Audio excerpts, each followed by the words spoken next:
Pemirsa, rentetan bencana banjir dan longsor terjadi di sejumlah daerah. Kondisi ini diperparah dengan kurang seriusnya mitigasi bencana banjir dan longsor oleh pihak terkait. Sehingga peristiwa yang merugikan masyarakat ini terus berulang. Lalu bagaimana melihat fenomena ini? Apa strategi yang perlu diterapkan? Kita bergabung dengan Heri Andreas, pengamat lingkungan ITB. Selamat siang Pak Heri. Ya, selamat siang, Mas. Ya, Pak Heri, terima kasih sudah bergabung dengan kita di Kabar Siang hari ini. Pak Heri, melihat beberapa bencana banjir dan longsor di beberapa daerah begitu ya, khususnya di Jawa.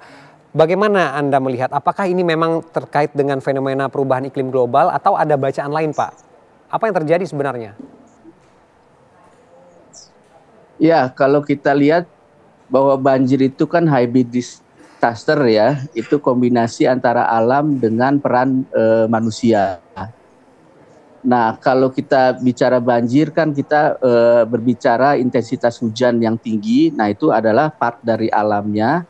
Kemudian ketika hujan dengan intensitas tinggi itu jatuh ke bumi, nah itu nanti akan ada sebagian diserap atau infiltrasi namanya, dan sebagian lagi dialirkan atau run off. Nah, yang ketika yang dialirkannya dia akan ditampung oleh daya tampung, ada kapasitasnya, diantaranya sungai, danau atau retensi ya.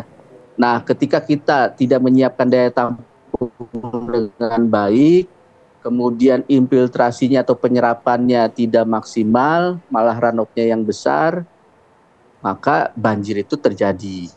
Nah, kemudian kenapa infiltrasinya itu kecil? Karena kita tidak mampu memaksimalkan infiltrasi akibat alih fungsi lahan misalnya. Karena kalau infiltrasi akan maksimal ketika misalnya lahannya hijau atau terutama hutan, tapi beralih fungsi menjadi tambang, menjadi pertanian. Nah, ya. Itu yang menyebabkan risiko meningkat terhadap banjir. Begitu, Mas. Artinya ada tata kelola yang tidak benar begitu ya, sehingga dampaknya itu tadi terhadap lingkungan juga semakin besar. Pak Heri. Ya betul, nanti di peran manusianya, nah kita belum bisa memaksimalkan bagaimana upaya mitigasi terhadap potensi banjir tersebut ya. Seperti misalnya kan kita harusnya bisa menyiapkan daya tampung yang sesuai, kita menyiapkan retensi, bahkan kalau nanti ada sistem polder, ada pumping station. Sementara penyerapannya dimaksimalkan dengan tata ruang yang bagus, tidak merubah lahan yang justru merugikan terhadap potensi banjir, tadi menambah runoff misalnya. Berarti di sini yang memang kita punya isu di bagian manusianya itu di tata kelola. Oke, artinya mitigasinya tidak berjalan. Salahnya di mana, Pak Heri? Ya, kalau kita lihat memang ini yang menariknya, upaya mitigasi itu dibatasi oleh seberapa intensitas hujan yang mampu kita lakukan mitigasi. Itu sebenarnya ganjelan di saya itu bahwa pemerintah itu hanya bisa menangani ketika ada intensitas hujannya, misalnya dalam bahasa teknisnya hanya Q10, Q20, mungkin Q25, maksimal Q50 gitu ya. Sementara bisa terjadi intensitas yang di atas 100 tahunan, bahkan 1000 tahunan. Nah, dan celakanya sekarang itu dengan perubahan iklim, makin banyak yang ekstrim di atas kemampuan yang bisa ditangani oleh pemerintah berbasis regulasi. Nah, sehingga akhirnya ya tidak mampu ditangani atau mitigasinya menjadi tidak bisa maksimal. Oke, pertanyaan klasik Pak Heri, apa yang perlu dibenahi Pak? Nah, kalau sebenarnya kan pemodelan itu sudah bagus ya, bahwa kita butuh daya tampung sekian atau retensi harus dibangun. Kemudian penyerapan harus dimaksimalkan. Nah, itu akan terkait dengan regulasi program dan anggaran. Nah, ketika sudah berbicara regulasi program dan anggaran, disitulah kita ada bottleneck-nya ya, bahwa oh ternyata anggarannya tidak tersedia atau karena kompleksitas misalnya jadinya tidak maksimal programnya dilakukan gitu ya. Kalau kita berkaca ke luar negeri kan sudah disiapkan daya tampung untuk 1000 tahunan intensitas hujan yang akan datang, misalnya dengan dana yang sudah disediakan. Nah, kita masih tarik-tarikan dana dan program. Itu kayaknya itu masalah klasiknya di situ. Oke.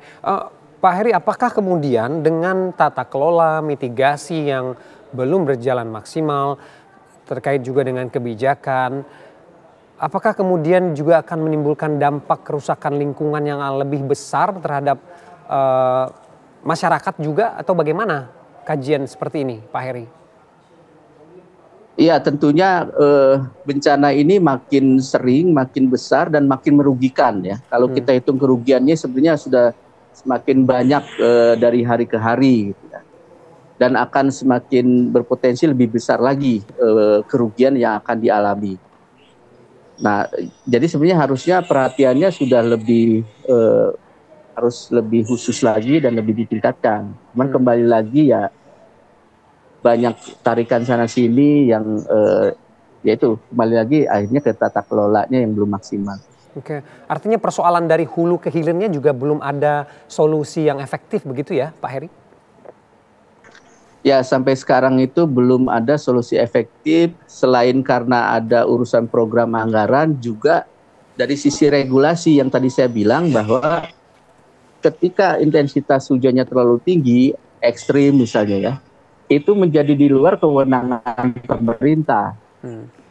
Dan akhirnya yang masyarakat juga banyak tidak tahu, sebenarnya pemerintah tidak bertanggung jawab ketika kejadiannya terlalu ekstrim, karena regulasinya tidak mengatur. Nah, itu dijadikan pembenaran bahwa ya sudah, itu jadi bencana alam ya. Oke. Nah, kalau menurut saya harusnya regulasinya diperbaharui bahwa kita harus maksimal melakukan mitigasi untuk skenario seburuk apapun. Ya. Kalau sekarang kan istilahnya tinggal nunggu waktu aja, nunggu giliran, nanti ada banjir di sana, banjir di sini, banjir bandang di sana, gitu ya. Ya. Kayaknya akan seperti itu. Ya, pada akhirnya alam akan kembali jadikan kambing hitam karena tidak maksimalnya antisipasi dan juga mitigasi yang dilakukan oleh pemerintah terkait. Terima kasih Pak Heri Andreas, pengamat lingkungan ITB, sudah bergabung dengan Kabar Siang hari ini.